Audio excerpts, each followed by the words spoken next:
l'immensité de ta grandeur. Père éternel, nous te rendons grâce, nous te disons une fois de plus merci pour ce samedi 26 octobre 2024. Seigneur, merci pour tout ce que tu nous as déjà donné de partager dans ce programme. Et merci encore pour ce que tu as prévu pour la suite. Nous voulons disposer nos cœurs, Seigneur, à ton écoute, afin que tu nous parles, Seigneur, et que tu nous donnes véritablement l'entendement des disciples à tes pieds, pour que nous recevions tout ce que tu as prévu pour nous, pour notre édification et pour ta gloire surtout, Papa. Sois béni encore parce que c'est toi qui nous as fait et c'est toi qui nous connais. Et nous nous réjouissons de voir que tu nous as aussi donné, Seigneur, le mode d'emploi, le fonctionnement qui t'honore et qui te glorifie dans toutes les situations, les étapes que nous pouvons même traverser dans cette vie. Merci parce que tu ne nous as pas abandonnés. Merci parce que tu ne nous as pas laissés à nous-mêmes. Mais en bon Père, Seigneur, tu as tout prévu. Donne-nous davantage de creuser, de sonder, de venir à toi, Seigneur, pour recevoir tout ce qu'il faut pour notre plein épanouissement. Parce que c'est aussi seulement comme ça qu'on pourra te servir, Seigneur, avec efficacité. Sois donc béni encore, Papa. Merci pour tous les bien-aimés qui sont là encore aujourd'hui. Au nom glorieux de Jésus-Christ. Amen. Amen. Gloire à Dieu. OK. La dernière fois, j'ai davantage aussi insisté sur l'amour selon Dieu. Et nous avons pris le temps d'aller un peu dans le détail concernant 1 Corinthiens 13 et tout ce que cela impliquait. C'est vrai, lorsque j'en parlais, c'était davantage pour vous amener à voir ce que c'est que réellement l'amour. Et les éléments qui sont donnés dans le sens un peu comme si, bon, c'est la vie dans le couple. Oui, c'est vrai. Mais je veux que vous compreniez que c'était aussi important parce que c'est toujours à la base de ce miroir, 1 Corinthiens 13, le véritable amour selon Dieu, que vous, en tant que célibataire, vous devez toujours vous mirer pour juger de ce que vous ressentez vis-à-vis du sexe opposé. Les éléments qui ont été donnés concernant l'amour sont tels que dans votre relation, dans vos fréquentations, dans vos rapports avec le sexe opposé, une sœur qui pourrait éventuellement vous intéresser, vous devez juger ce que vous ressentez à la lumière de 1 Corinthiens 13 et les autres éléments que nous avons touchés. Pourquoi est-ce qu'il fallait que vous ayez ça? Simplement pour que vous ayez du discernement, de telle enseigne que si vous ressentez quelque chose pour une sœur et que quand vous essayez de mettre les éléments là devant vous, vous vous rendez compte que honnêtement, c'est pas trop ça. Alors que vous vous déconnectiez. Déconnectez-vous. Parce qu'on a vu que même simplement au travers des hormones, vous pouvez créer de l'attirance, vous pouvez créer une connexion avec quelqu'un sur le plan sentimental. Donc tout ça aussi dépend de ce que vous faites. Les mondains et tout ça, ils parlent souvent de draguer, séduire et autres. Oui, ils le font parce qu'ils savent que dans une certaine mesure, ça produit quelque chose. Même s'ils ne comprennent pas tout ce qui entre en jeu. Ils savent que si je suis très attentionné vis-à-vis d'une femme, voilà, je peux faire ci, je peux faire ça, et je peux susciter ça, et elle peut manifester ceci. La différence avec vous maintenant, c'est que au moins, vous avez de la connaissance qui fait que vous savez que si j'appuie ici, voilà ce que ça peut produire. Nous sommes enfants de Dieu. Ça veut dire qu'on n'a pas le droit de jouer avec les sentiments de l'autre. Amen. On n'a pas le droit de jouer avec les émotions de l'autre. Parce qu'il en va aussi de notre communion avec notre Père. C'est ça, en fait, la sécurité que nous avons à vous transmettre ces choses-là. Sinon, ça pourrait vraiment être destructeur. Imaginez donc qu'il y a parfois des spécialistes, des coachs en amour, comme on dit dans le monde. Des gars qui montrent comment draguer, comment séduire une femme, comment machin. Et vous voyez tout ce qu'on transmet, on donne à ces hommes. Et les dégâts qu'ils peuvent commettre sur l'autre sexe, au vu des connaissances qu'ils ont acquises, mais à la mauvaise source. Des choses qui seront utilisées de la mauvaise des manières. Sans filtre, sans pureté, sans sainteté, sans honnêteté, sans respect. Simplement pour se satisfaire soi-même. Alors que la dernière fois, on a dit que l'amour ne recherche pas seulement son intérêt, l'intérêt de l'autre aussi. l'intérêt de l'autre aussi. Donc, voilà des éléments. Tout ça, c'était pour vous permettre de juger vous-même. Est-ce que je dois creuser dans cette relation? Est-ce que ce que je vois déjà, la sœur l'a manifesté, est-ce que c'est ce que je voulais produire? Est-ce que c'est ce que je voulais produire? Vous, si vous avez un peu de discernement, vous êtes un peu attentionné, vous allez voir que il y a peut-être une femme, même si c'est une païenne, hein, ça peut être même une païenne, mais une personne du sexe opposé avec qui vous avez eu certains rapports, un rapprochement, une certaine relation, qui pour vous était juste une relation amicale simple comme ça, mais après vous vous rendez compte que, la manière dont elle réagit, c'est comme si elle a des sentiments pour moi. C'est pas ce que moi je voulais. Ça a dû peut-être vous arriver d'une manière ou d'une autre. Une pour qui tu n'es même pas vraiment intéressé, vraiment ne t'attire pas sur le plan, pas qu'elle est laide, machin, non.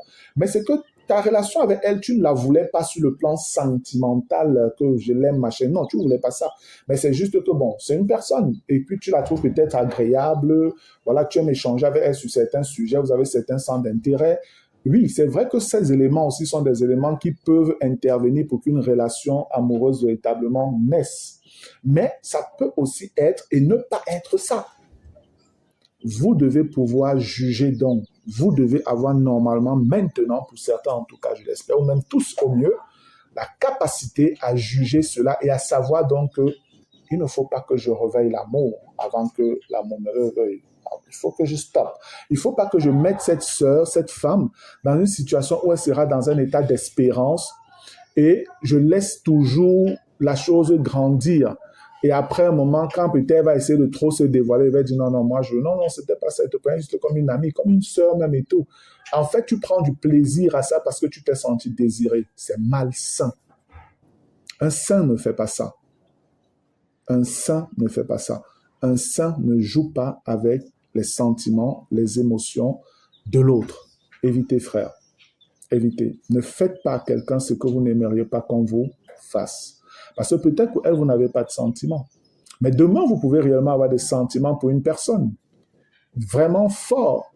Et qui, à son tour, peut-être peut vous dire demain que non, moi, j'avais rien contre machin. Et peut-être celle-là est même sincère. C'est vous qui avez commencé à développer des choses qu'elle n'a jamais voulu quelque chose. Mais dans son état d'ignorance aussi, elle agissait peut-être avec naïveté et ça a produit ce que ça a produit. Et après, vous devez commencer à lui en vouloir. Soyez donc sages, frères, et soyez conséquents, je vous en supplie. Agissez toujours avec amour, le véritable amour. L'amour ne fait pas de mal à l'autre. Amen. L'amour ne fait pas de mal à l'autre. Donc, si tu es dans une relation et tu vois l'autre souffrir, tu entretiens la chose, tu n'es plus dans l'amour, il faut faire gaffe. C'est pourquoi donc on a davantage insisté sur la question de l'amour. Parce que si on revient donc à votre position de célibataire, vous ressentez un certain nombre de pulsions. Vous êtes des êtres humains. On a déjà vu ça, comment les hormones peuvent réagir, la testostérone qui peut vous donner d'avoir des désirs sexuels, et toutes ces choses-là. Vous n'avez pas de contrôle véritablement dessus. Mais parfois, certains dont ce qui se passe, c'est que dès qu'ils ressentent ça, c'est un peu comme s'ils sont battus, ils ne peuvent plus rien faire. Il faut seulement qu'ils agissent pour se soulager. Non. Vous êtes censé maintenant comprendre que, en fait, si je ressens ça, c'est normal. C'est parce que je suis un homme, je peux être en phase de puberté ou même peut-être un peu plus post-pubère, mais c'est toujours là. Je dois pouvoir comprendre et me contrôler, ne plus me laisser aller au péché. J'ai compris que le Saint-Esprit est là pour me soutenir et me donner de dépasser cela. C'est pourquoi, en termes de pulsion sexuelle, j'écris « La pulsion sexuelle désigne un désir difficilement contrôlable et permanent, entraînant certaines actions. La pulsion sexuelle produit une charge d'énergie qui met le corps dans un état d'excitation qui ne pourra être réduit que lorsqu'elle aura été accomplie grâce à soi-même ou à autrui. » Grâce à soi-même ou à autrui, vous comprenez? Soi-même, masturbation. Autrui, fornication. C'est ça en fait. Mais je prenais l'exemple de la langue. Quand vous regardez dans l'épître de Jacques, on vous parle de la langue, qui est le petit membre dans le corps et tout ça, mais qui cause beaucoup de dégâts, qui embrase toute une forêt et tout. Lorsque vous lisez l'épître de Jacques concernant justement la langue et la maîtrise qu'on doit avoir d'elle, il semble presque impossible de maîtriser la langue. Mais quand vous lisez bien, vous vous rendez compte que non. Dieu vous montre la grandeur, la puissance et la dangerosité de la langue en vous invitant à vous soumettre à lui pour pouvoir contrôler la langue. C'est la même chose sur le plan des pulsions sexuelles. C'est la même chose. Ne pensez jamais que vous allez pouvoir gérer ça en vous contrôlant, en faisant un ensemble de choses. Non. Vous avez besoin de connaître la vérité. Amen. Pour pouvoir dépasser cela. Et ici, il sera question simplement d'obéissance. D'obéissance, frère. Ce ne sont pas des choses extraordinaires, mais ce sont des vérités qui sont là. Mais avant d'arriver à ces éléments, il y avait des prérequis qu'on devrait vous donner. Et c'est ce qui s'est fait depuis le premier jour qu'on a commencé ces rencontres-là. Les connaissances qui vous ont été données sont pour vous permettre de pouvoir gérer ce que vous ressentez à l'intérieur. J'étais béni par le témoignage que le frère Amougou donnait tout à l'heure, ce que Herman aussi confirmait. Davantage on a des connaissances, on est plus surpris de voir notre corps réagir d'une certaine manière. Et ce n'est pas parce que notre corps réagit comme ça que boum, on pense que wow, c'est fini, on va pécher. Ça, c'est clair que on va tomber simplement. Non, vous n'êtes pas obligé de tomber. Quand vous comprenez déjà ce qui se passe, alors honnêtement, il vous suffit juste de revenir sur le terrain de votre nature nouvelle. De comprendre que Seigneur, c'est toi qui as fait mon corps et qui réagisse comme ça. Je te bénis pour ce corps-là, mais je sais aussi que présentement, je n'ai pas à me lancer dans telle activité ou dans telle autre activité parce que ce serait contre ta volonté. Sur ce plan lié aux pulsions sexuelles, dans la Bible, on a des éléments qui montrent la mauvaise gérance. On a des éléments qui montrent des exemples, en fait, des contre-exemples sur la question. Il y a l'histoire de Joseph et la femme de Potiphar. Vous pensez vraiment que la femme de Potiphar aimait Joseph? C'est une question que je vous pose. Là, on est dans Genèse 39. Ouvrons nos Bibles. On ne va pas aller point par point. Ce serait un peu long parce qu'il y a plusieurs figures là. Genèse 39.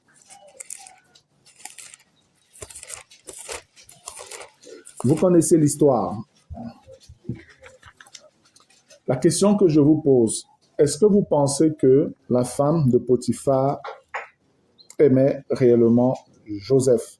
Parce que quand on regarde à partir du verset 7, il est écrit « Après ces choses, il arriva que la femme de son maître porta les yeux sur Joseph et dit « Couche avec moi ». Quand on dit « elle porta les yeux », vous interprétez ça comment dans un langage simple de tout ce qu'on a vu ici? L'attirance physique.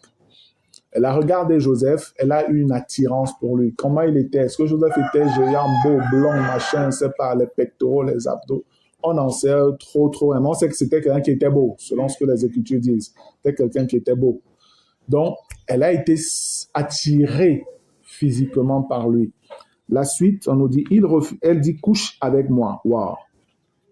Ça montre vraiment la légèreté déjà de la personne. C'est pas ton mari. Parce que c'est un esclave, bon, tu veux profiter de lui, boum, couche avec moi. Si c'était une autre personne, il aurait profité peut-être. C'est la femme du maître même et tout ça. Après, il refusa et dit à la femme de son maître, « Voici, mon maître ne prend avec moi connaissance de rien dans la maison et il a remis entre mes mains tout ce qui lui appartient. Il n'est pas plus grand que moi dans cette maison et il ne m'a rien interdit, excepté toi, parce que tu es sa femme. » Voilà. Comment ferais-je un aussi grand mal et pécherais-je contre qui, mon maître? Contre Dieu. Amen. Contre Dieu. Voilà en fait le terrain de la victoire pour les pulsions sexuelles que vous pouvez ressentir.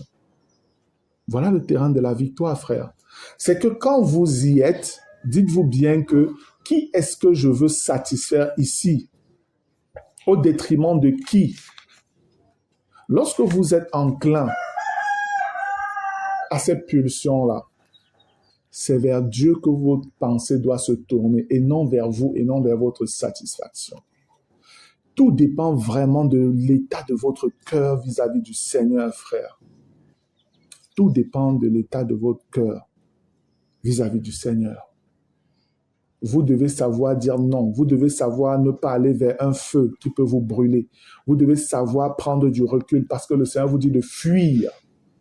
Vous devez savoir écouter et obéir. Vous faites autrement, vous allez vous brûler. Comment pécherai-je contre Dieu? Quoiqu'elle parlât tous les jours à Joseph, il refusa de coucher auprès d'elle, et après on dit d'être avec elle. La communion, le rapprochement sont des éléments qui peuvent attiser des pulsions. Ça, vous devez le savoir. Et faire gaffe. Si vous ressentez déjà certaines émotions vis-à-vis d'une sœur et tout, faites attention de continuer à vous rapprocher tant que vous n'êtes pas prêt pour dire « je suis prêt à entrer dans une relation avec cette sœur-là en vue vraiment de nous marier ». Si c'est que vous jugez vous-même que vous n'êtes pas prêt, frère, demandez rapidement conseil sur comment gérer l'état dans lequel vous êtes. Demandez de l'aide. Si vous n'arrivez pas à gérer vous-même, demandez de l'aide, demandez conseil. Lui, il avait compris. Il évitait même, donc il évitait. S'il arrive ici, la voit, le gars dévie part dans une autre salle. S'il est quelque part, elle vient là, elle essaie de s'asseoir même dans la salle, le gars lui va le dévier, il part. C'est pas lui qui l'a désiré, c'est elle qui le désirait. Mais le gars ne voulait même pas alimenter cette chose-là. Nous devons faire pareillement. Nous devons faire pareillement. Il agissait comme ça parce qu'il avait la crainte de Dieu dans son cœur. Amen. Ce n'était pas la crainte de son patron ou de son maître. C'était la crainte de Dieu qui le motivait dans ses actions. Et Joseph aussi était un jeune. Je ne pense pas qu'ici, il avait 40 ans et tout ça, non. Il était beaucoup plus jeune. Donc, il y a peut-être des gens ici parmi nous là qui avaient exactement l'âge de Joseph. Quoiqu'elle parlât tous les jours à Joseph, il refusa de coucher auprès d'elle, d'être avec elle. Un jour qu'il était entré dans la maison pour faire son ouvrage et qu'il n'y avait là aucun des gens de la maison, elle le saisit par son vêtement en disant « Couche avec moi ». Il lui laissa son vêtement dans la main et s'enfuit au dehors. Paul n'avait pas encore dit « Fuyez l'impudicité ». Mais l'esprit qui animait Paul est le même esprit qui animait Joseph. C'est pourquoi il pouvait mettre cette parole en pratique. Il a fui. La Bible nous dit à nous chrétiens aujourd'hui, fuyez. Nous, on pense qu'on est trop fort pour raisonner, pour résister. On peut raisonner, on peut penser ci, on peut penser ça et tout. Lui, il a fui, tout simplement.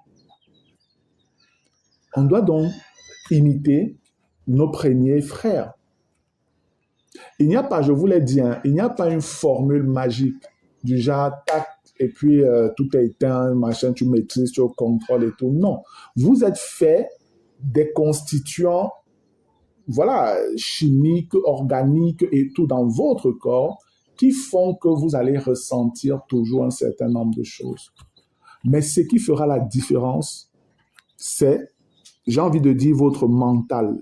Et quand je dis votre mental, c'est comment votre esprit alimente votre mental. Parce que votre mental doit être alimenté par votre esprit. Si vous laissez votre mental à la chair, sachez que vous aurez un mental défaitiste, toujours en train de tomber. Mais si vous laissez l'Esprit de Dieu prendre le contrôle et que votre source de fonctionnement vient de l'Esprit, alors vous aurez davantage de victoires et vous pouvez mener une vie de célibataire pur, sans pression, avec un plein contrôle. Et ça, véritablement, ce n'est possible que selon la communion que vous avez décidé d'avoir avec Dieu. Parce que la communion avec Dieu, Dieu s'est largement ouvert à nous. Il est là, il est disponible, il est infini. Mais c'est nous qui n'arrivons pas à le consommer pleinement. Parce qu'on essaie de le partager, voilà, le Seigneur avec d'autres choses. Et c'est ça qui nous crée des difficultés, bien-aimés. Mais si on obéit simplement, alors là, on verra qu'on est dans la victoire, on entre dans la victoire facilement. Amen. On vient de lire ces éléments. Vous pensez réellement que la femme de Potiphar aimait Joseph? Pourquoi? Pourquoi vous dites non? Oui, Roger. Bonjour à tous. Bonjour, frère. Donc, parce qu'elle voulait juste, elle recherchait son intérêt. La réaction aussi même qu'elle a après montre qu'elle, voilà, bref, elle ne voulait pas du bien de Joseph.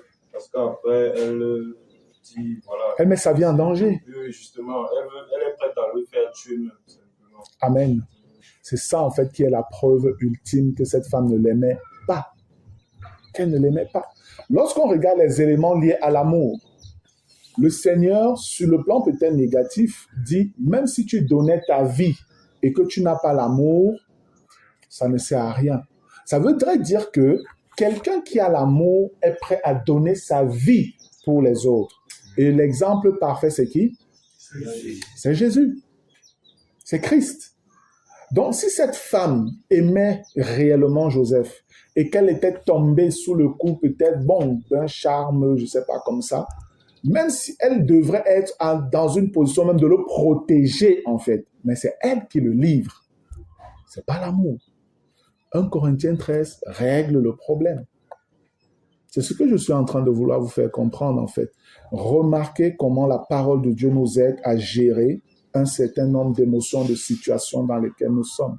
Ce n'est pas parce que tu vas voir une femme qui semble s'intéresser à toi et même qui pourrait te dire « j'ai des sentiments pour toi, je t'aime », que directement tu vas penser que « oh, voilà, c'est elle peut-être, Seigneur, c'est vraiment elle et tout ».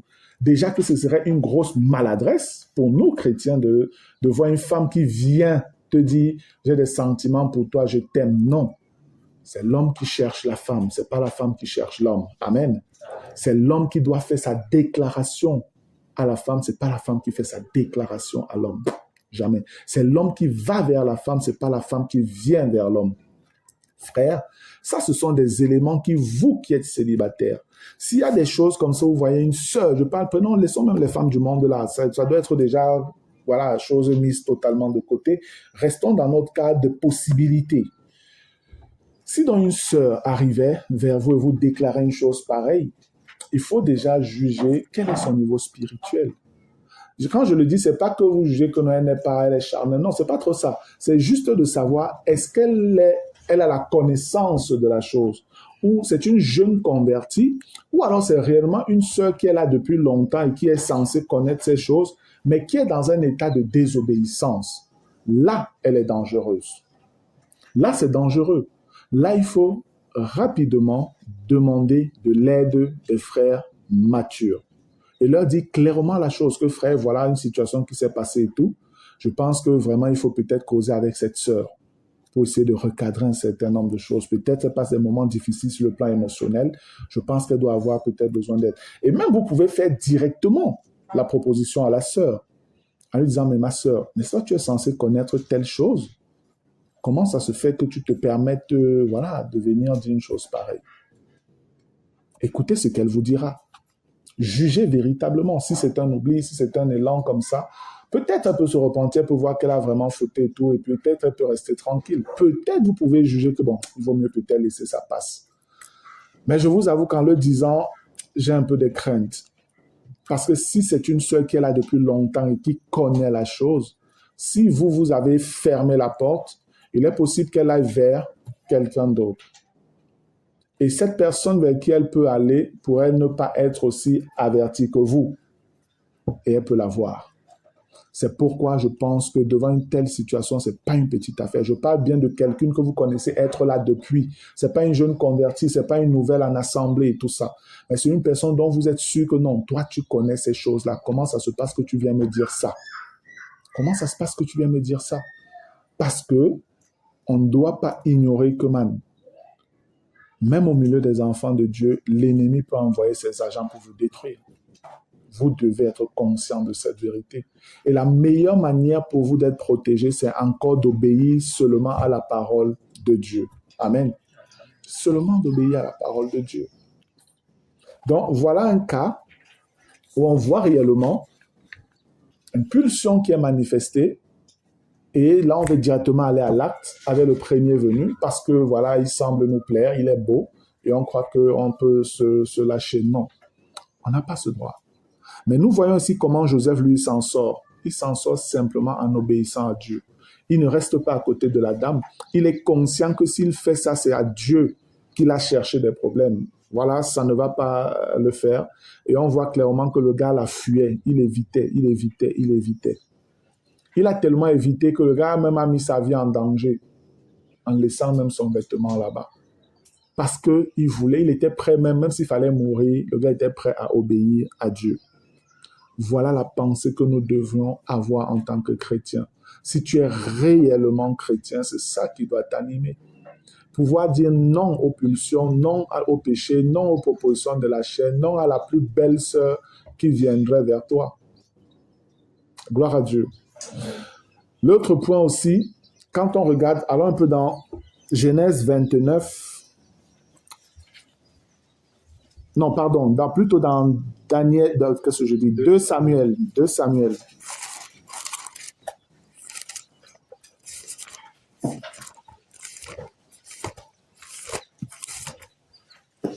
Dans 2 Samuel au chapitre 11, David et Bathsheba.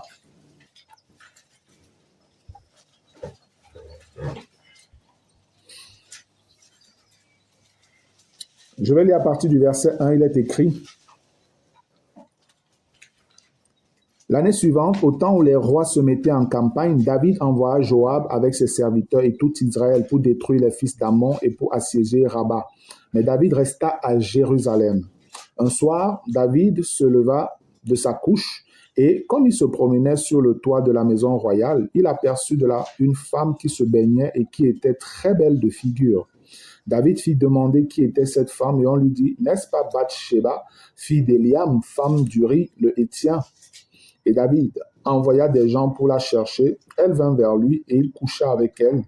Après s'être purifiée de sa souillure, elle retourna dans sa maison. Cette femme devint enceinte et elle fit dire à David: Je suis enceinte. On connaît la suite. Vous pensez ici là qu'il y avait de l'amour? Pas du tout. Qu'est-ce qui fait tomber David dans le péché ici? Quand vous lisez le texte, des choses dont on doit se prémunir, on doit faire attention. Qu'est-ce qui fait tomber David ici? En fait, c'est l'oisiveté. L'oisiveté est quelque chose aussi de dangereux. Si tu as un frère qui n'est pas productif, tu passes ton temps, tu aimes bien dormir, tu aimes passer le temps devant l'écran de télé, devant ton portable, c'est tout ton temps, tu perds du temps là. Sache que tu vas te nourrir d'éléments qui vont facilement susciter des émotions, des pulsions en toi et qui vont te plonger dans des choses compliquées. Soit la masturbation, soit étant sur ton téléphone, ton portable, machin, tu vas tomber sur la pornographie et voilà comment tu vas te souiller parce que tu es dans l'oisiveté. David, on dit c'est le temps où les rois étaient sur le terrain. Le mec il lui restait à Jérusalem tranquille. Et on dit qu'il était lui couché, il était là sur sa couche. Il ne faisait rien pendant que les gens étaient au champ de bataille. Ça présente l'oisiveté. Et en fait, ce que le Seigneur veut nous dire, quand tu es dans l'oisiveté, tu es ouvert à des tentations pas bonnes du tout. Tu es dans un état dangereux, en fait. Et ce qui devait arriver, arriva. Maintenant, il a regardé, il a vu. Il a vu la femme qui se baignait. Et puis, voilà, ça a créé ce que ça a créé. On pourrait aussi se demander, mais cette Bathsheba-là, tu es marié, c'est comment? David, là, je ne sais pas si c'était le roi, qu'est-ce qui se passe? Moi, c'est... Sérieux, moi, ça m'a toujours un peu choqué. Je me suis dit, mais c'est quoi cette femme-là? Non, c'est vrai, c'est quoi cette femme? Tu es marié, qu'est-ce que le roi? Parce qu'il t'appelle, viens coucher avec moi, tu viens, tu couches avec lui. C'est quoi ça? Bathsheba est autant coupable dans l'histoire que David. Mais je pense que c'est pour ça qu'elle perd même l'enfant. David, lui, là aussi eu ce qu'il a eu avec toutes les conséquences, parce que lui encore, c'était le roi, le chef, l'homme qui est censé davantage se contrôler devant ces choses. Et on voit toute la déchéance qui est entrée dans la famille de David suite à cet acte-ci. Dieu l'a sévèrement corrigé, parce que David n'était pas n'importe qui entre les mains de Dieu. Et c'est pourquoi c'est grave pour nous, chrétiens, de commettre souvent certains péchés, frères. Je vous dis, je connais des frères qui étaient zélés, servaient déjà le Seigneur comme des dirigeants et sont tombés dans l'adultère ou la fornication et autres là. Aujourd'hui, même se relever, c'est compliqué. Je vous dis, c'est compliqué. Nous devons faire très, très attention.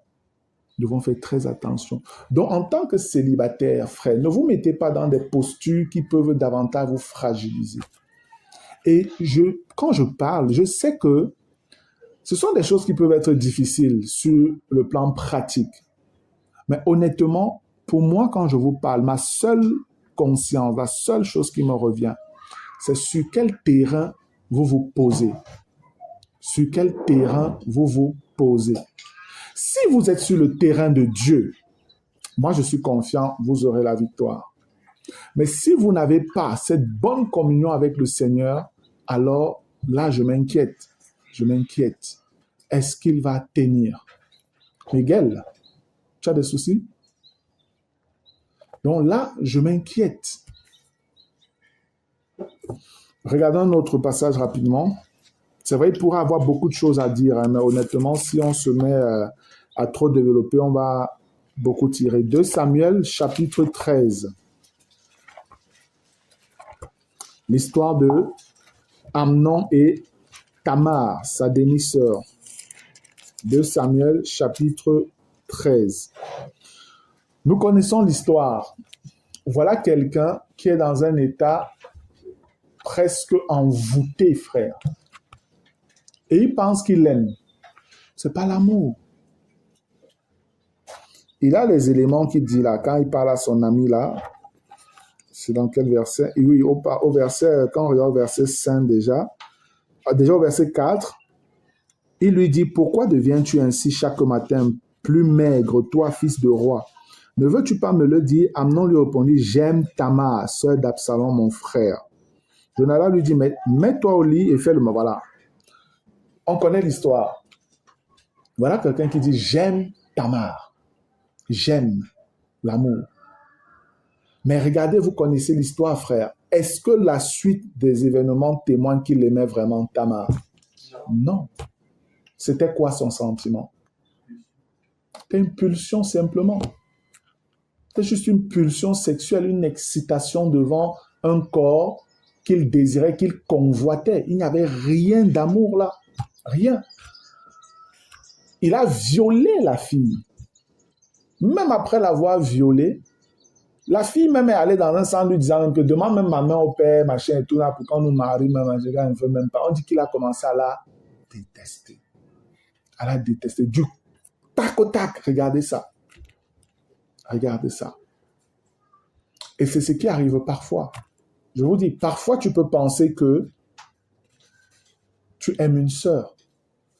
Vous êtes là, tout se passe bien, vous riez, vous commencez à vous chauffer dans vos relations là et tout ça.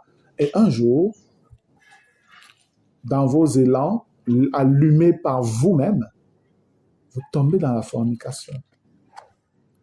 Quand vous tombez dans la fornication, tu es étonné que, après que tu aies couché avec elle, c'est plutôt du dégoût que tu commences à avoir. C'est plutôt de la légèreté que tu commences à avoir. Parce que tu te sens comme avoir été séduit par elle et puis tu es tombé alors que toi-même tu étais dans le game. Alors que toi-même tu étais dans le game. Là maintenant, c'est où tu commences à te rendre de l'importance de ta relation avec Dieu.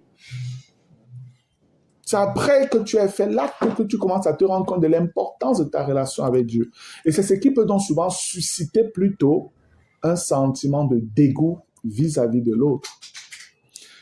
Et c'est vice-versa. Parfois, c'est la sœur qui peut se rendre compte que mince, qu'est-ce que j'ai fait? Comment j'ai même pu aller jusque-là? Elle commence à avoir du dégoût, de la colère vis-à-vis de toi. Parce qu'elle estime que c'est comme si tu as profité d'elle, c'est comme si tu l'as souillée. Elle se sent mal. Il n'y avait pas d'amour là-dedans. Parce que l'amour ne recherche pas son intérêt. L'amour ne fait rien de mal, rien de malhonnête. Tel qu'on a vu dans 1 Corinthiens 13. Il y a tellement d'éléments qui vous donnent de comprendre ou de pouvoir juger que est-ce que si on va sur ce terrain, si c'est encore de l'amour, est-ce que tel qu'on est en train de fonctionner, il y a réellement de l'amour? Est-ce que c'est encadré par un amour pur? Mes frères, on vous a dit que le partage que nous avons, cette série d'échanges, c'est pour mener une vie de célibataire pur devant Dieu, de manière à ce que vous n'ayez pas à rougir dans votre marche avec le Seigneur, que ce soit en tant que célibataire, que ce soit même déjà maintenant marié, que votre témoignage de vie puisse être véritablement un encouragement pour d'autres jeunes frères et d'autres jeunes sœurs. Voilà le challenge. Mais lorsqu'on regarde ici, un autre élément important dont on parle déjà, vos fréquentations. Comment s'appelait l'ami de Jonadab? Vous pensez que c'est un ami, ça, maman? Petit frère de Satan. Vous pensez que c'est un ami, ça? C'est pourquoi, chaque fois qu'on vous dit « allez vers », je dis « rassurez-vous que ce soit une personne mature, vraie, authentique, ou alors mieux les anciens. » Parce que si tu as un ami, quelqu'un que tu considères, si tu as quelqu'un que tu considères comme un ami, mais qui lui est là pour te donner des plans à te détourner de Dieu, fuis. C'est pas ton ami. Frère, un ami, il y a des critères propres pour savoir est-ce que celui-ci est mon ami, est-ce que celle-là est mon ami. La vérité, l'honnêteté, la transparence, l'esprit sacrificiel pour l'autre, prendre les risques même de casser même cette amitié parce que tu dis la vérité à l'autre. Amen. Je dois te dire la vérité si je suis ton ami. Quitte à ce que, bon, tu décides que, l'amitié est finie, alors c'est que toi, tu n'étais pas digne de mon amitié. Parce qu'en tant que chrétien, nous devons savoir ce que c'est que la loyauté, la fidélité vis-à-vis de l'autre. Mais ce que celui-ci fait, qui semble être bon pour son camarade ou pour son ami, c'était plutôt le tuer. Et il a tué son ami. Il a tué. Voilà Jonadab qui tue Amnon par son mauvais conseil. C'est ainsi, frère. Jésus-Christ est notre ami.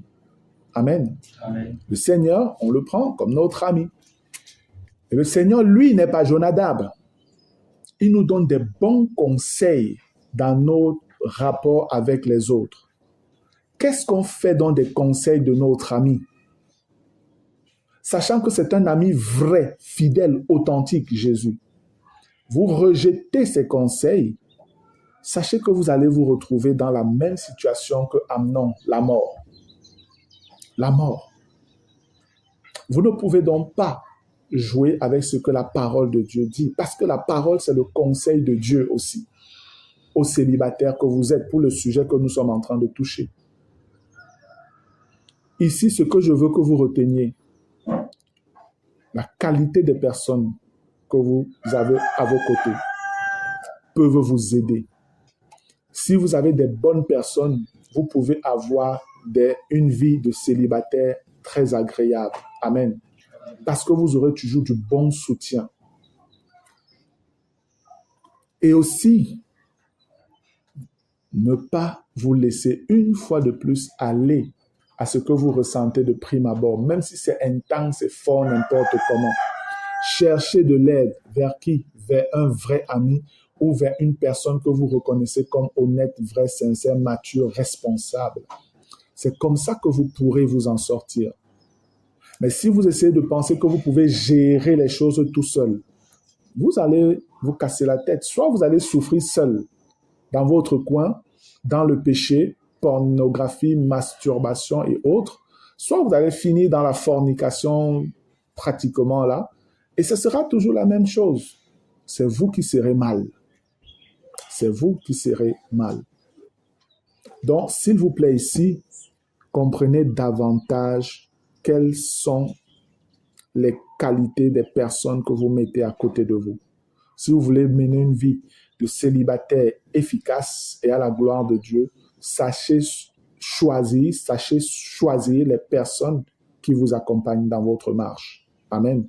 Si vous êtes avec les mauvaises personnes, vous serez nourri à la mauvaise source et vous allez produire des mauvaises choses. Vous êtes à côté des personnes qui craignent Dieu, vous allez produire des choses qui glorifient le Seigneur. Si vous les écoutez, j'insiste, si vous les écoutez. Amen. Amen. Dernier point sur ce volet-là, les contre-exemples, donc ce qu'il ne faut pas, Samson et Delilah. Juge 16.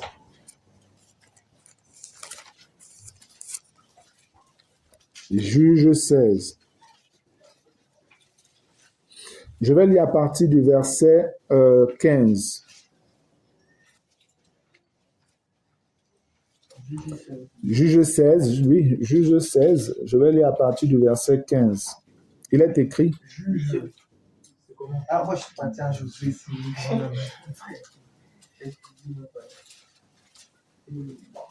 Elle lui dit, comment peux-tu dire je t'aime puisque ton cœur n'est pas avec moi?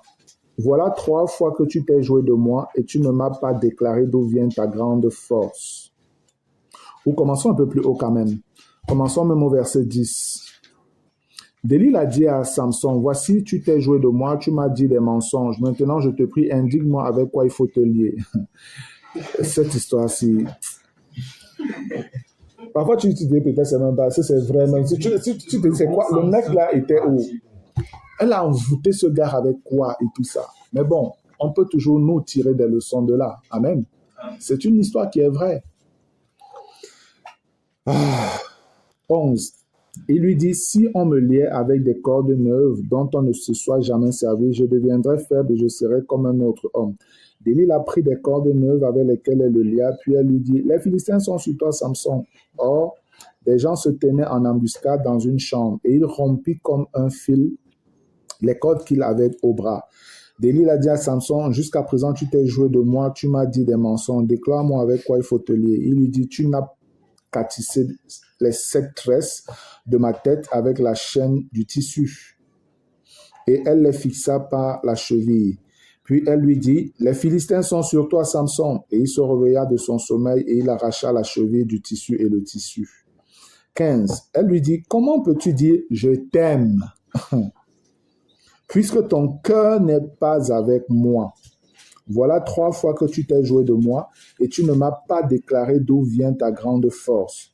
Comme elle était chaque jour à le tourmenter et à l'importuner par ses instances, son âme s'impatienta à la mort. Il lui ouvrit tout son cœur et lui dit, le rasoir n'a point passé sur ma tête parce que je suis consacré à Dieu dès le ventre de ma mère. Si j'étais rasé, ma force m'abandonnerait, je deviendrais faible et je serais comme tout autre homme. Delilah, voyant qu'il lui avait ouvert tout son cœur, envoya appeler les princes des Philistins et leur fit dire, montez cette fois car il m'a ouvert tout son cœur. Et les princes des Philistins montèrent vers elle et apportèrent l'argent dans leurs mains. Elle l'endormit sur ses genoux et ayant appelé un homme, elle rasa les 7 tresses de la tête de Samson et commença ainsi à le dompter. Il perdit sa force. Elle dit alors, les Philistins sont sur toi, Samson. Et il se réveilla de son sommeil et dit, je m'en tirerai comme les autres fois et je me dégagerai. Et il ne savait pas que l'Éternel s'était retiré de lui. Les Philistins le saisirent et lui crevèrent les yeux. Il le fit descendre à Gaza et le lièrent avec des chaînes d'airain. Il tournait la meule dans la prison. Cependant, ses cheveux recommençaient à croître depuis qu'il avait été rasé. Voilà. Triste histoire, franchement. C'est l'une des histoires pour moi les plus tristes dans la Bible. Mais regardez, c'est un peu ce que j'étais en train de dire. Voilà quelqu'un qui était un héros entre les mains de Dieu. Mais une femme, une toute petite femme, est venue l'éteindre. C'est ça qui est aussi un danger, frère, pour vous, pour nous-mêmes, tous les hommes. Je vous disais la dernière fois que la femme est faite par Dieu de manière à ce qu'elle soit aguichante, attrayante. Et ça, c'est lié aux hormones que Dieu a mis en nous. Tu ne comprends pas. C'est un mécanisme au-delà même parfois de ta compréhension. Et on comprend l'état. En fait, on a du mal à comprendre l'état dans lequel Samson se trouvait. Parce que tu m'as dit, quelqu'un peut être aussi bête. C'est quoi son problème? C'est qu'est-ce qu'elle lui avait fait? Chez nous, ici, voilà, en Afrique, au Cameroun, on aurait dit qu'on lui a donné le tobassi, donc un charme qui fait que le gars perd le total contrôle de ses moyens. Mais je ne sais pas si elle lui avait donné un charme. En tout cas, la Bible ne nous le dit pas. Mais c'est comme si seulement l'attitude de la femme l'avait charmé. Et le gars perdait le contrôle. Même pas qu'il ait perdu le contrôle, mais le gars jouait en fait. Ce qu'il ne faut pas faire. Ce qu'il ne faut pas faire. Si tu es dans une relation où tu penses que tu joues, tu vas finir par te brûler. Écoutez bien, frère, ce sont les leçons qu'on tire des réalités de la Bible. Ce n'est pas des histoires en l'air, comme certains vous disent, ah non, ça ce sont des légendes, ce sont des fables, machin, pour instruire et tout. Non, c'est réellement ce que des gens ont vécu. Un serviteur de Dieu comme Samson, un juge en Israël a vécu. Voilà une femme qui est venue le mettre KO, mettant en danger l'héritage de l'Éternel. Parce qu'à cause de Samson, les Philistins pouvaient se venger sur Israël, même détruire totalement Israël. Et c'est ainsi que Dieu peut, toi, avoir destiné pour toi des choses grandioses dans son œuvre. Dieu te veut pour un instrument utile entre ses mains, un vase d'honneur, pour un service particulier. Mais parce que tu n'arrives pas à contrôler tes pulsions, tu te laisses aller au péché.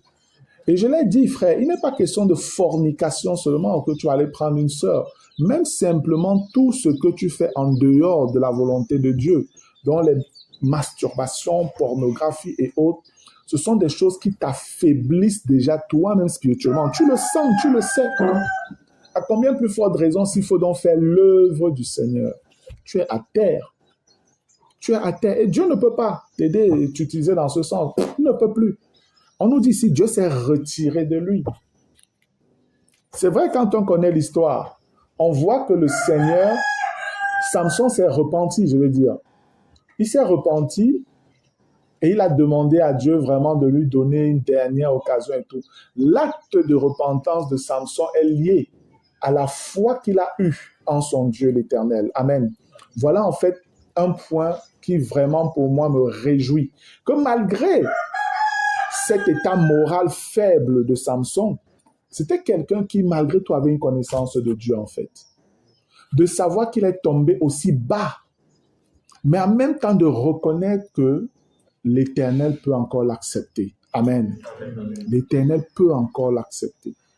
Et Dieu a témoigné sa fidélité, ou Dieu a honoré sa foi en lui.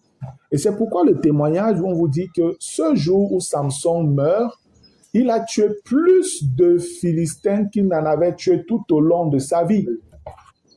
Est-ce que vous comprenez?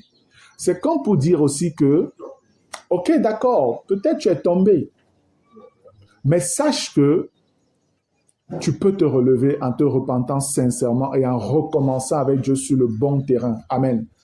Et en ne recommençant plus les mêmes bêtises. En ne faisant plus les mêmes bêtises. Mais regardez jusqu'où l'emprise d'une femme peut être sur un homme. Frère, le gars ne comprenait presque plus rien. On te dit, mets ta vie en danger. Le gars met sa vie en danger. Pas une fois, pas deux fois, 3 fois. Mets ta vie en danger, mets sa vie en danger. C'est ainsi que vous perdez votre vie spirituelle, votre communion avec Dieu.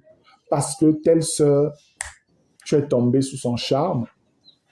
Tu n'arrives plus à te contrôler. Et tu te gères dans du désordre. Tu te gères dans du désordre. Tu es prêt à dépenser plus que tu ne dépensais avant. Parce qu'il faut peut-être l'impressionner. Il faut peut-être t'habiller d'une certaine manière maintenant. Il faut acheter telle chose maintenant. Il faut même lui offrir ceci. Il faut faire, il faut. Comme je le dis, tout ça, honnêtement, si tu penses que tu veux réellement te marier, que tu es prêt pour la chose, t'engager dans cette relation-là, c'est pas mauvais. Je le dis encore, c'est pas mauvais. Mais, si tu n'es pas prêt et que tu veux juste satisfaire une pulsion du moment, un élan émotionnel du moment, tu te mets en danger, tu fais mal. Voilà ce que je dis. Amen. Comprenons-nous bien, frère. Voilà ce que je dis. Il faut éviter de se mettre dans cette situation lorsque vous n'êtes pas prêt. Et comment faire pour savoir si vous êtes prêts? Tous les éléments qu'on vous donne sont là pour vous aider. Et peut-être, alors, si on se trompe, alors si tu as peur de te tromper, fais référence à des grands frères. Amen. Frères, vous avez tout. Je vous ai dit pour réussir. Vous avez tout pour réussir. Demandez conseil. Quand vous sentez que vous n'avez plus trop le contrôle, demandez conseil. Vous ne demandez pas conseil, vous allez entretenir des sentiments, développer des choses dans vos cœurs qui vont vous mettre à mal. D'abord avec le Seigneur et même avec vos frères et sœurs dans la foi. Parce que les frères vont commencer à remarquer que ton comportement est un peu bizarre. Peut-être même assister aux rencontres, ça va commencer à être compliqué. Parce que tu trouveras des excuses pour ci ou telle raison. Quand tu viens à l'assemblée, si elle n'est pas là, tu es mal. Quand elle est même là, ton attention n'est plus portée sur la rencontre. C'est seulement voir comment la rencontre s'est finie à quelle heure pour que tu parles un peu, même 2 minutes avec elle dehors. Toutes ces choses-là vous bouffent votre vie spirituelle. Vous savez que c'est vrai ce que je dis. Vous devez donc faire attention et savoir comment gérer tout ça. Ne laissez pas une sœur. Puisque je suis avec les frères, je parle ainsi. Les sœurs, on devrait leur dire, ne laissez pas un frère vous bouffer votre relation avec Dieu. Parce que si ta relation avec Dieu, elle est bonne, tu sauras comment gérer toute cette émotion-là, toute cette attirance que tu ressens. Tu sauras comment gérer. Et tu sauras que même si ça devient très fort, aller demander de l'aide, c'est encore avoir su gérer. Amen. Ce n'est pas être faible. Ne laissez pas la chair vous faire croire que tu es faible. Non.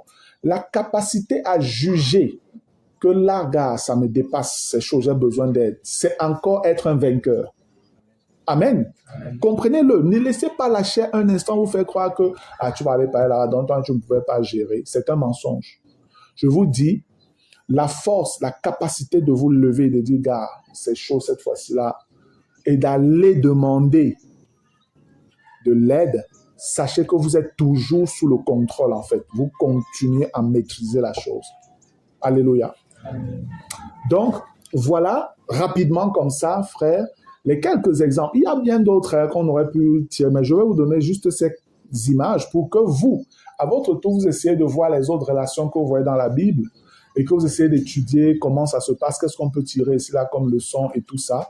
Et puis voilà, comme j'ai dit, que ce soit en assemblée, dans le groupe 2 et tout ça, ou en aparté, on peut toujours discuter de cela. Amen. Et puis, il y a maintenant aussi des modèles, des exemples bibliques où on voit les choses se faire de manière acceptable. La Bible nous donne aussi des exemples de personnes qui ont fait des choses, avec beaucoup d'éléments liés à 1 Corinthiens 13. Regardons Adam et Ève à la base.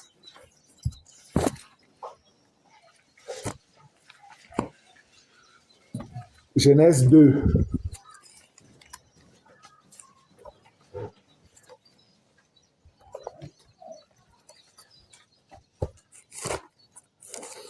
Genèse 2, je vais lire les versets.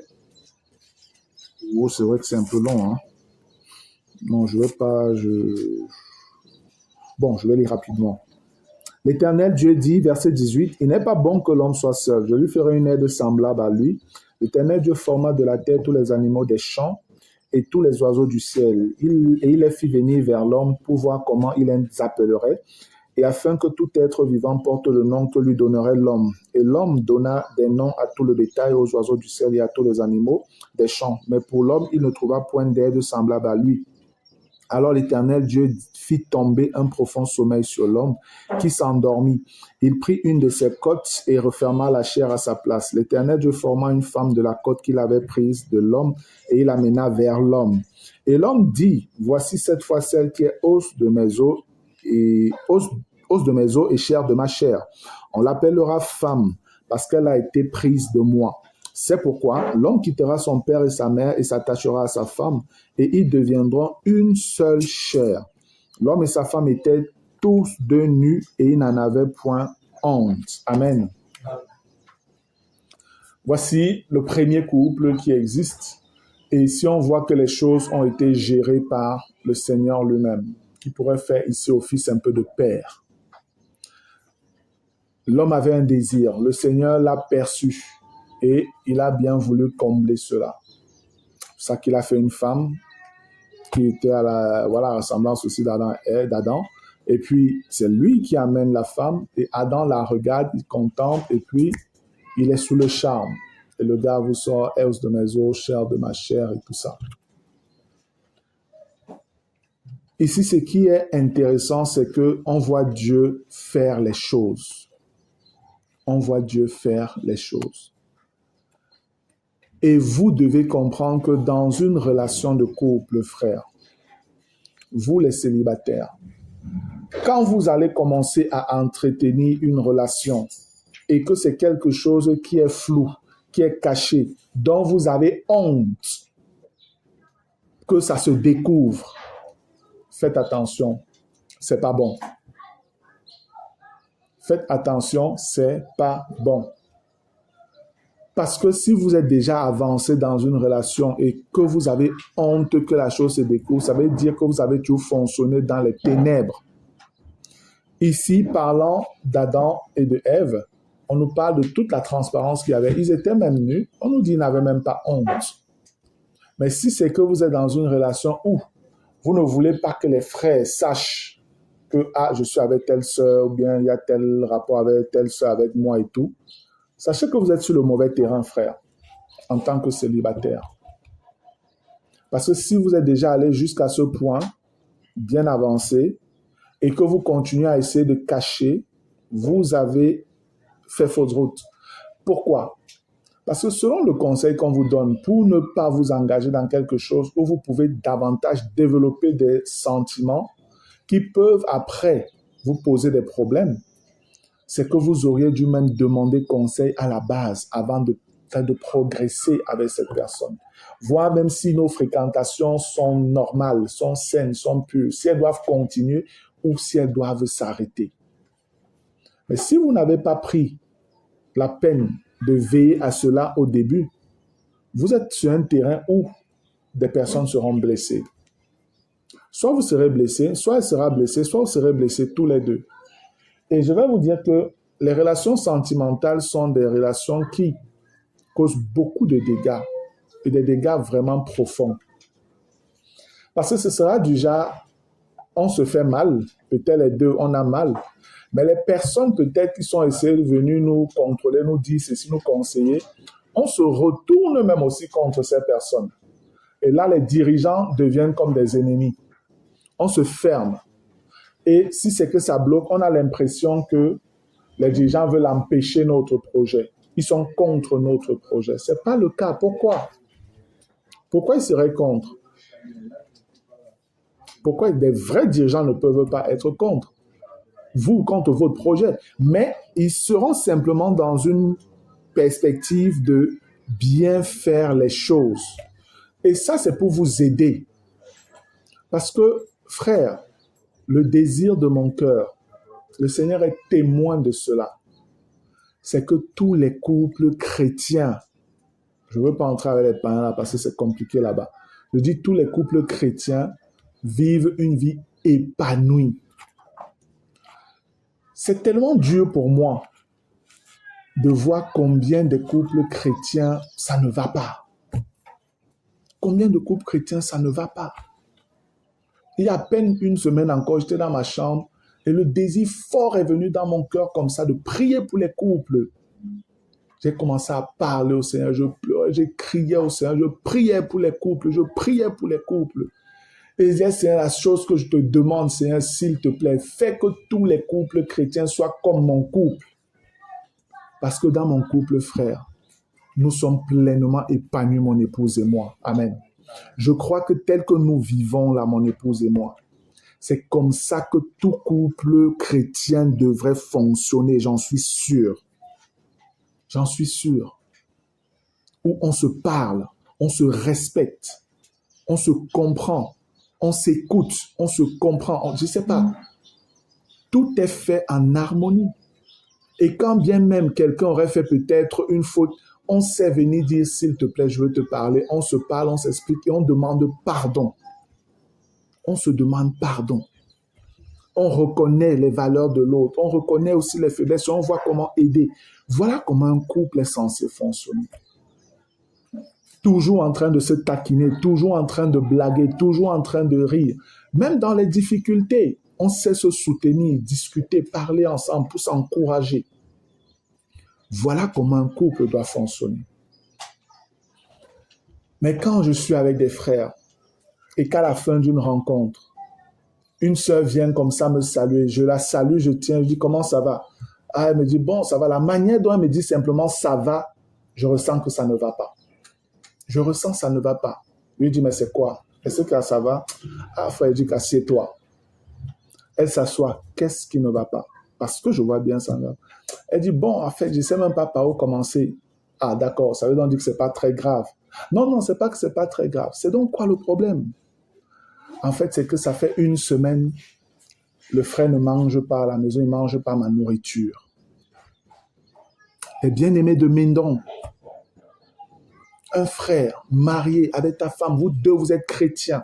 Vous suivez tous les enseignements qu'on donne là chaque fois.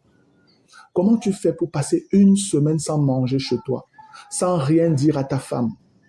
Quand elle s'approche même pour venir te demander, mais qu'est-ce qui se passe depuis que tu ne manges pas? Tu lui dis, la réponse, je n'ai pas épousé une cuisinière. Sérieux. Voilà la réponse qu'un frère donne à sa femme. Des chrétiens. Et c'est la petite fille, l'enfant du frère qui demande un jour à sa maman, dans cette... Maman, papa mange même souvent quoi? Parce que moi, je ne le vois pas manger depuis. Regardez l'enfant, je ne sais pas si elle a 3 ans ou 4 ans, je ne sais pas. Regardez ce que l'enfant pose comme question à sa mère. Vous donnez quelle éducation à vos enfants? Quand le Seigneur demande d'instruire l'enfant selon ses voies, c'est que votre vie doit pouvoir refléter la vie de Dieu et que vos enfants voient. Amen. Il n'est pas question de crier à vos enfants, Jésus est ceci, Jésus est cela. Non. Vous devez vivre la vie de Christ, la vie que Dieu demande. Frère, où est l'amour dans un couple pareil? Comment on fait? Moi, c'est dur pour moi d'écouter des choses pareilles, frère. C'est dur.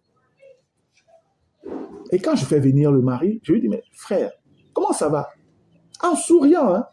Non, non, frère, ça va bien, frère. En souriant. Je lui dis, ah d'accord, frère, ça va tellement bien que tu fais une semaine sans manger chez toi, c'est ça? Exactement, c'est ce que je lui ai répondu, frère. C'est exactement ce que je lui ai répondu. Quand j'ai dit ça là, la mine se froisse, il baisse la tête. C'est pas normal, frère. C'est pas normal. Vous devez faire attention. Je l'ai dit au début quand on discutait. N'attendez pas le miracle de votre femme souvent si vous-même, vous ne lui transmettez pas certaines valeurs. Amen. Non, frère. Votre femme vous rendra très aisément ce que vous aurez sémé en elle. Ce que vous aurez semé dans votre femme, c'est ce qu'elle vous rendra. Semez de l'amour en elle, elle vous rendra de l'amour. Alléluia. Semez de la joie en elle, elle vous rendra de la joie. Semez de la tension, elle vous rendra de la tension. Semez de la passion, elle vous rendra de la passion. Mais n'attendez pas qu'elle vous rende des choses que vous ne lui donnez pas. Et je l'ai dit, Christ en est l'exemple dans sa relation avec l'Église. Si l'Église peut manifester de l'amour intense vis-à-vis de Christ, vis-à-vis de Dieu, c'est parce que l'Esprit de Dieu d'abord transmet, répand l'amour de Dieu dans nos cœurs. Amen. Christ est le prince de paix, c'est lui qui est notre paix.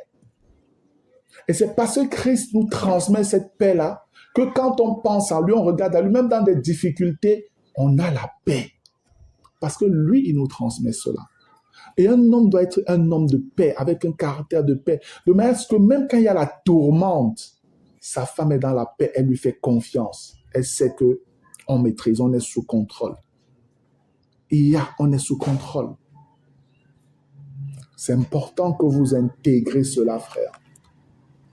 La transparence, la clarté.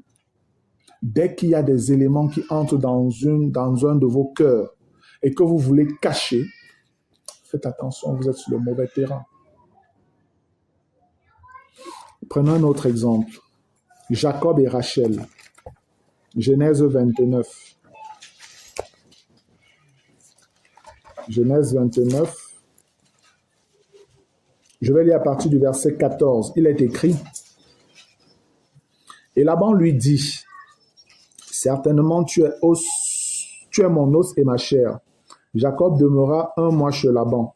Puis Laban dit à Jacob, parce que tu es mon parent, mais me serviras-tu pour rien? Dis-moi, quel sera ton salaire?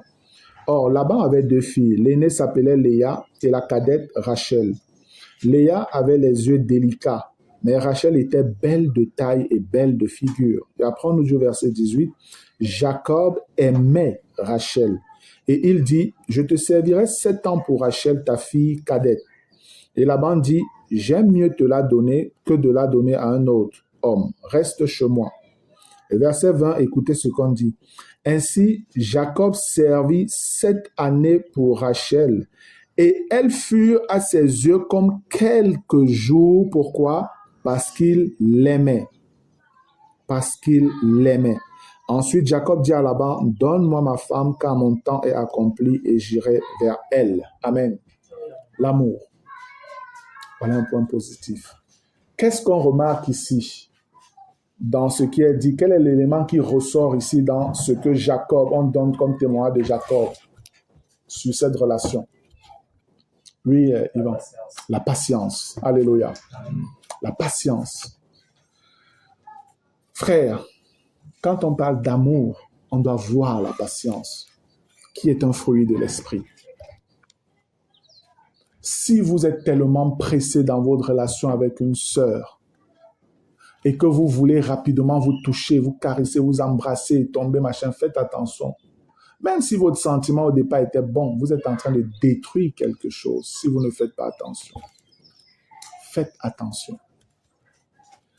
Dès que vous violez les éléments de Dieu, ce n'est plus l'amour qui vous conduit, ce n'est plus l'amour, c'est la chair. C'est l'intérêt personnel. Ce n'est plus l'amour. Mais on voit ici quelqu'un, 7 années, man. 7 ans. 7 ans, c'est énorme. Mais on vous dit que le gars, lui, il a passé ça comme si c'était quelques jours. Sa motivation, l'amour qu'il avait pour la fille. La patience. La persévérance. Si vous aimez, parce qu'on ne voit pas simplement la passion, on voit aussi la persévérance. Travailler 7 ans là, c'est pas évident. En route, il pouvait se décourager. Ce que je veux dire ici, c'est quoi? Il y a des frères qui peuvent s'engager vers une sœur et voilà, ils ont peut-être demandé la main. Peut-être la sœur même leur dit oui. Ils vont vers les familles, ça bloque. Quelques mois seulement, 6 mois déjà, il dit, mais gars, attends, moi, je ne savais pas ça allait être comme ça. Comment ta famille, vraiment, je crois que ta famille ne veut pas. Peut-être il faut qu'on arrête, ma soeur. Vraiment, je pense que ce n'est pas la volonté de Dieu. Il arrête. Il va chez une autre sœur. Peut-être là-bas, ça va se passer pareil. Il arrête. Il va chez une autre sœur. En moins de 2 ans, il a peut-être eu 4, 5 sœurs à qui il a demandé la main. C'est la mauvaise personne, ma sœur, à épouser. Ce n'est pas quelqu'un qu'il faut épouser. Il n'est pas épousable dans cette situation, dans cet état. Pas du tout. Quand vous êtes véritablement frère, porté par l'amour que vous avez vis-à-vis de l'autre, vis-à-vis d'une sœur, si c'est l'amour, je vous dis, si vous allez vers les familles et que les familles disent non, si ça prend 10 ans, vous attendez. C'est exprès que j'ai dit 10 ans. Si ça prend 10 ans, vous attendez. Tu as compris, Ghislain? Tu es là derrière, il rit là-bas derrière comme si on ne le voit pas. Donc, il faut comprendre, frère, que l'amour est patient. L'amour est persévérant aussi. Je vous dis encore, moi, quand j'ai demandé la main de la sœur, moi, il n'y avait pas d'autres sœurs en vue. Il y avait plein d'autres jeunes sœurs célibataires là autour. Il n'y avait pas d'autres en vue. Quand j'ai demandé la main de la sœur, il a fallu quoi? je pense, 2 ans et demi avant que ses parents acceptent de nous recevoir. 2 ans et demi. Ils ne voulaient pas nous recevoir parce que j'avais cru et ils estimaient que non, je suis dans les églises bizarres pour eux là et tout. Il fallait que je rentre à l'église protestante, évangélique et tout ça. Mais je ne pouvais pas parce que j'avais Christ, man. Mais j'ai attendu. Moi, ma maman, elle était d'accord que je me marie. Mes parents n'avaient pas de problème. Donc, j'aurais pu dire à la sœur, vraiment, je sens que c'est chaud, c'est bloqué de ton côté, là, si c'est à moi. Il y a une autre sœur, elle va peut-être aller me chercher, moi, que le Seigneur te soutienne. Et puis, je me tourne, je vais ailleurs. Je l'aimais vraiment. Vous jugez que je l'aimais, frère. Honnêtement, je l'aimais. Tu dis oui que je l'aimais et je la laisse. Réveillez-vous, les gars, ne dormez pas. Pourquoi votre logiciel est en retard? Il y a les informaticiens ici, mettez les machines des gens à jour. Roger et tout ça, je ne sais pas ce qu'ils font ici. Comme Roger lui-même, il est là, son disque dur est en train de dormir. Il fait comme si on ne le voit pas. Il y a quel virus qui est entré dedans. Donc, frère, comprenez-le, bien-aimé. Je le dis pour que vous ne soyez pas de ces hommes, de ces frères qui sautent d'une sœur à une autre comme si c'était, je ne sais pas, des oranges que vous tâtez et puis celui qui vous plaît le plus est bien juteux, vous prenez. Non. Non. Honnêtement, quand vous aimez, vous dites que j'aime cette sœur, vous devez être prêt à payer le prix. La seule personne qui pourrait faire arrêter votre relation, ça doit être elle-même. Est-ce que vous comprenez? Ça doit être vous, pour le dire comme ça. Personne d'autre ne devrait arrêter votre relation si ce n'est vous-même. Que vous vous dites que bon, vraiment, ok, voilà, peut-être ça marche pas, ou ceci ou cela, on va peut-être se séparer, on va peut-être arrêter. Mais il ne faudrait pas que ce soit une décision d'un père, d'un parent, d'un ami ou je ne sais pas trop quoi, qui vient arrêter votre relation si que vous vous aimez. Et je parle ici d'une relation pure. Je ne parle pas de quelque chose de tordu, fait dans la têtutesse, loin des canons de Dieu, et on vous parle, vous vous entêtez. Je ne parle pas de ça, on se comprend bien. Amen. Je parle d'une relation qui est cadrée vraiment sous le modèle de la parole. C'est de ça que je parle. Si vraiment vous avez la bénédiction des grands frères dans la foi, la bénédiction des anciens pour votre relation, pour votre projet, alors persévérez. Les parents peuvent s'endurcir, ils peuvent refuser pour moult raisons. Il y a 1001 raisons. La chose à ne pas faire, c'est de dire, ah, c'est même des païens, nous on va aller se marier. Ne faites pas ça. Vous ne serez pas dans la volonté de Dieu. Parce que l'amour est patient. L'amour est aussi persévérance. Amen.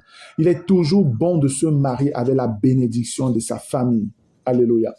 Parce que le mariage doit être toujours un élément de joie et non de tristesse. Il ne faut pas que votre mariage divise vous et votre famille, vous et votre frère, vous et vos parents. Non.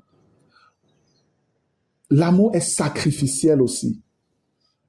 Ça voudrait dire que pour vos familles, n'allez pas vite en besogne si vos familles ne comprennent pas encore. Patientez.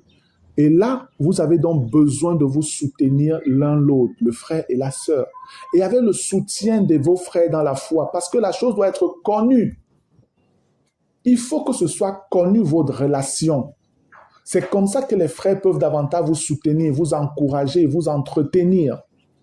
Si vous faites des choses back, cachées là, vous allez tomber dans le péché.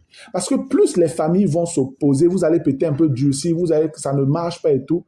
Vous allez souvent avoir besoin de vous enlacer comme pour vous consoler, vous encourager. Et c'est comme ça que ça commence. Après, petit baiser, petite caresse. Après, on s'est embrassé. Et après, un jour, boum, on a couché ensemble. Faites attention. Jeunes frères, faites attention. Ne vous précipitez pas. Jacob, 7 ans, on vous dit que c'était pour lui comme quelques jours parce qu'il aimait. Et aimer impose du respect. Pour moi, je vois là du respect. vis-à-vis de l'autre. Ne pas se précipiter. Ne pas se précipiter. Et si vous aimez vraiment la personne à qui vous avez demandé la main, parce que aller jusqu'à demander la main, ça veut dire que vous avez pris tous les garde-fous à côté. Il y avait les frères, les conseils, les sœurs, les dirigeants et tout ça. Et là, vous êtes prêts, vous êtes chaud, vous êtes sûr que non, c'est bon. Moi, j'aime cette femme, c'est elle que je veux. Quand vous ouvrez votre bouche pour demander sa main et que, par la grâce, elle vous dit, lui, man, tu es engagé. Tu es engagé, tu lui dois fidélité. Parce qu'on ne demande pas la main de la première venue. Amen. On ne demande pas la main à la première venue. Là, tu lui dois fidélité. Ça veut dire que s'il y a des difficultés avec sa famille, tu la soutiens. Tu restes avec elle là dans cette difficulté. Vous priez ensemble. Vous menez les batailles ensemble pour que la famille cède. Ça, c'est un homme. Et si elle-même, elle reste là fidèle, elle attend, elle persévère. Parce qu'il pourrait même arriver que la famille ne veut pas parce que tu es même un gars qui n'a pas beaucoup d'argent. Et la famille avait misé peut-être pour un grand directeur pour leur fille ou un grand homme d'affaires. Ce n'est pas ton cas. Tu es un petit commerçant là, à la sauvette, tu te bats comme ça là et tout ça. La famille ne veut pas. La fille aussi peut voir que, gars, tellement la famille durcit comme ça, même peut-être ils ont raison. Déjà, même avec ça, il va même me donner quoi vraiment. Elle aussi, elle te banque, man. Tu vois comment ça...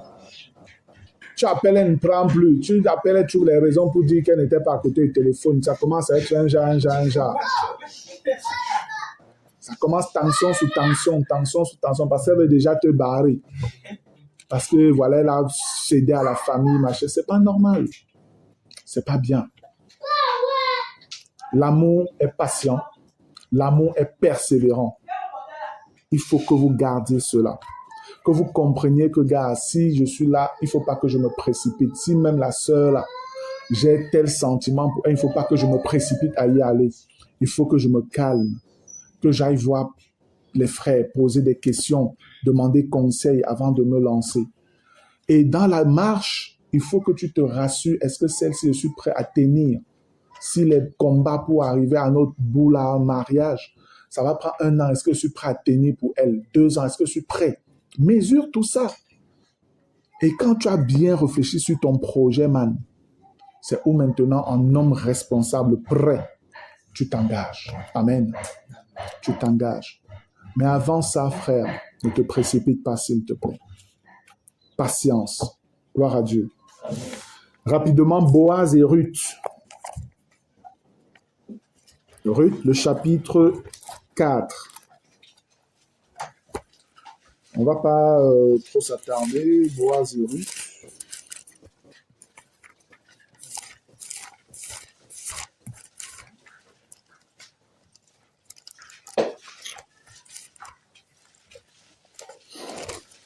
Boaz et Ruth, Ruth chapitre 4.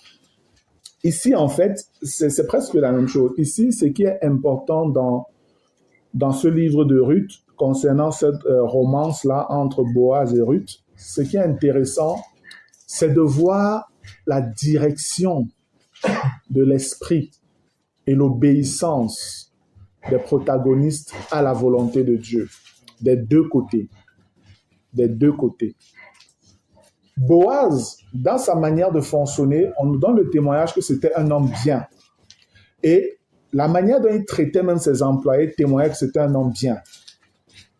La manière dont il voit Ruth et la manière dont il gère même Ruth, on voit que c'était un homme bien. De l'autre côté, on a Ruth qui, elle, est même une étrangère. Elle n'est pas israélite. Mais c'est la belle-fille de Naomi qui a perdu son fils. Naomi, pour Ruth, est comme le Saint-Esprit, en fait. Naomi est l'image du Saint-Esprit. C'est elle qui dit à Ruth comment Ruth doit agir avec précaution, avec sagesse, pour pouvoir obtenir ce qu'elle doit obtenir. Et c'est ainsi, en fait, qu'une sœur qui réellement est soumise à Christ peut être conduite par le Saint-Esprit de manière à ce qu'elle obtienne l'homme qu'elle a toujours désiré dans son cœur. quand elle est dans un état d'obéissance. Amen. Boaz, lui, c'est quelqu'un qui aussi était dirigé par l'Esprit de Dieu. Comment? On le sait. Par l'observance des éléments de la loi auxquels il s'est soumis. Il sait que voilà ce qu'il faut faire, il fait. Il faut appeler d'abord tel premier droit, machin, tout ça, droit de rachat, il le fait. Après, il y a telle situation, il le fait. Ça veut dire que c'est quelqu'un qui était soumis à la volonté de Dieu, à la parole du Seigneur. Et on voit comment la chose s'est passée de manière merveilleuse. Je voudrais vous rappeler que l'histoire de Ruth se déroule en Israël dans un temps où il n'y avait pas de roi et chacun faisait ce que bon lui semblait. C'est dans le contexte du temps des juges que cette histoire se déroule. C'est dans le contexte du temps des juges que cette histoire se déroule. Regardez comment les Israélites vivaient à l'époque des juges. Rebelle, il fallait toujours une grosse chicotte de Dieu pour qu'il s'arrange. Dieu suscite un juge, il se calme, le juge meurt, il recommence dans la rébellion. On est arrivé à un point où ils ont même violé une femme, après l'autre vient, il prend, il découpe. Des choses atroces, horribles se déroulaient en Israël. Et la conclusion du livre de Juges, c'est que c'était une époque où il n'y avait pas de roi et chacun faisait ce qui lui semblait bon. Donc personne n'obéissait plus à la parole de Dieu. C'est dans ce chaos qu'on voit une histoire merveilleuse d'obéissance et de soumission à la volonté de Dieu. Comme quoi il y a toujours un faible reste fidèle. Alléluia. Il y a toujours un reste fidèle. Donc, si dans le grand chaos de ce monde, les gens ont méprisé ce que c'est que la volonté de Dieu, les gens ont méprisé l'importance et le sérieux qu'il y a dans la question du mariage, nous, chrétiens, nous devons être ce petit reste fidèle-là qui honorons encore notre Dieu au travers de cette institution divine. Alléluia. Si même dans l'Église, je vais même aller là, il y a des personnes qui pensent qu'elles peuvent faire comme elles veulent. Elles n'obéissent pas. Toi, prends la décision devant ton Seigneur de lui être fidèle et d'obéir. Amen. Afin que ton projet soit quelque chose à la gloire de Dieu. Afin que ton mariage soit quelque chose de bénissant pour tous ceux qui vous connaissent, qui vous entourent, qui vous côtoient. Et non que la question de ton mariage soit un sujet de tristesse, de murmure, de plainte et tout, de la part des saints, de la part même des familles et autres. Ce ne serait pas bon, frère. Ce ne serait pas bon. Mais nous voyons ici comment Ruth a obéi point par point à tout ce que Naomi lui a dit. C'est l'obéissance totale au Saint-Esprit, ça. On voit Boaz de son côté qui ne s'est pas précipité. Mais on dit, il s'est renseigné, il a fait des enquêtes, il a demandé cette fille, c'est qui? Elle est la fille, on dit, Naomi, elle dit, oui, non, Naomi, c'est une bonne personne quand même. Donc, il s'est renseigné, il a fait tout ce qu'il avait à faire, il a pris des renseignements. Est-ce qu'il y a d'abord quelqu'un qui a droit même de la récupérer? Donc, il était tellement juste par rapport à la loi que le gars ne voulait même pas violer le droit de quelqu'un d'autre. C'est un homme qui était réservé, qui était posé, qui était patient, qui était honorable. Voilà la qualité que vous devez développer, frère. Ce n'est pas dans un esprit de lutte, de concurrence, de préservation de terrain, de jardin secret et tout ça là, que non, comme j'ai vu la sœur là, vite, il faut que j'aille vite parce qu'un autre frère peut venir. Et après on se précipite et c'est le chaos. Mais tu te précipites pourquoi? Pourquoi tu te précipites? Si tu es un homme posé, tu fais tes choses de manière posée. Amen. Tu fais les choses de manière posée, frère. Si quelqu'un d'autre vient l'apprendre, ok, elle part. Mais toi, tu sais qui tu es et tu fais confiance à ton Dieu et tu sais qu'il a le meilleur toujours qu'il te réserve quand tu te soumets à lui. Voilà ce qui doit te motiver, jeune homme. C'est ce qui doit te motiver. Ne fais pas la concurrence avec un autre frère sur une sœur. Non, c'est pas un bon esprit. C'est pas un bon esprit. Si l'autre a les visées, machin, tout, tant que peut-être tu penses sur le terrain libre, il n'a pas demandé, tu fais ce que tu as fait tranquillement, tu demandes conseil. S'il se précipite à aller, machin, tout, demande conseil. Je fais comment. Il y a des frères et des sœurs sages qui sauront te conduire. Amen. Il pourrait arriver qu'on te dise, frère, il faut laisser l'affaire là. Ou frère, attends d'abord. Voilà. Vous devez comprendre que Le Seigneur est au contrôle de votre vie, si vous lui permettez de l'être. Parce que c'est Ruth qui avait accepté de se soumettre à Naomi. Amen. C'est Ruth. Naomi lui dit, tu es libre, vas-y, tu peux marcher avec les zéros. Je vais rester avec toi. Ton Dieu sera mon Dieu, ton peuple sera mon peuple. Où tu iras, j'irai. Et c'est ce qu'elle a fait. L'autre, dès qu'on a dit, vous pouvez partir, elle a dit, oh merci, ok, ouais, pleure, mais pas. Mais pas. Vous voyez, on ne sait pas. Son histoire est finie. Elle a disparu. Son histoire a disparu, on ne sait plus ce qu'elle est devenue. Est-ce qu'elle est même sauvée? On ne sait pas. Mais Ruth, elle est sauvée. C'est un modèle, Ruth. C'est un modèle, frère. Et l'histoire de Ruth, c'est aussi l'histoire de Jésus et de l'Église. Boaz était israélite. Ruth était une femme des nations. Et Christ, voilà, ils s'unissent. Nous également, nous sommes des nations. L'histoire de Ruth, c'est notre histoire, nous les gens des nations avec Jésus. Aujourd'hui, nous faisons partie de l'épouse de Christ, la fiancée, l'épouse, comme vous voulez. Alors qu'on ne faisait même pas partie de ce peuple-là. Non. Donc, frère, encore une fois, vous comprenez que vous n'avez pas à vous laisser aller rapidement à ce que vous ressentez. Parce que vous ressentez tel jour, vous pensez que non, quand je vois telle sœur là, je pense que, voilà, peut-être c'est elle, hein, il faut que j'aille déjà, il faut que je me lance et tout ça. Soyez patient, prenez le temps, faites attention. Parce que si vous ne faites pas attention, même la Bible vous dit, la multitude de pensées vous donne des rêves. Amen. Tu vas rêver de telle sœur. Si tu ne fais pas attention, après, ce sera une autre sœur que tu vas rêver. Tu vas finalement te mettre mince. Seigneur, c'est même alors que tu me dis de choisir. Ça va être problématique. Faites attention, frère. Pour moi, les rêves et autres et tout ça, oui, même si Dieu t'a donné un rêve, tout doit passer toujours au crible des éléments de la parole. Amen.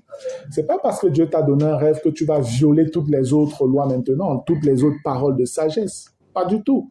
Si Dieu t'a donc donné un rêve que c'est ta femme là-bas, ok. Éprouvons donc la chose et faisons les choses selon les canons, selon la volonté de Dieu, dans la lumière, la transparence et la vérité. Ne te précipite pas. Prenons le temps, examinons tout simplement. La folie serait de courir avec dire à ce que ma soeur, tu sais, le Seigneur m'a montré que tu es ma femme. Donc, monte, tu descends, c'est toi. Tu m'a dit que c'est toi. Oui. Et il y en a qui se sont mariés comme ça. Parce que Dieu a montré, Dieu a révélé, que je vais, machin, tout ça. Non, faites attention, frère.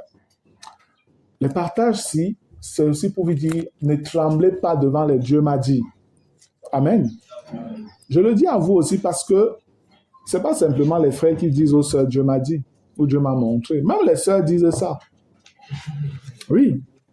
Même les sœurs disent ça. Dieu m'a montré. Donc, c'est seulement toi. Même si tu ne veux pas, c'est toi. Et c'est comme ça. Laissons-nous conduire par l'Esprit de Dieu. Amen. Et se laisser conduire par l'Esprit de Dieu, plus simplement, c'est marcher conformément à la parole, marcher conformément aux conseils, comme ceux qu'on est en train de vous donner maintenant là. Si vous le faites, vous êtes en train de marcher par l'Esprit. Et rassurez-vous, vous gérez les choses de la plus belle des manières. Ce sera une bénédiction. Vous aurez le soutien des bien-aimés. Alléluia. Le dernier point, c'est Joseph et Marie. Matthieu chapitre 1.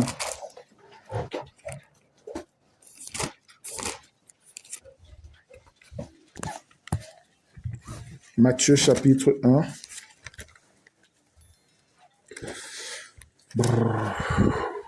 Je vais lire à partir du verset 18. Matthieu chapitre 1, je vais lire à partir du verset 18, il est écrit.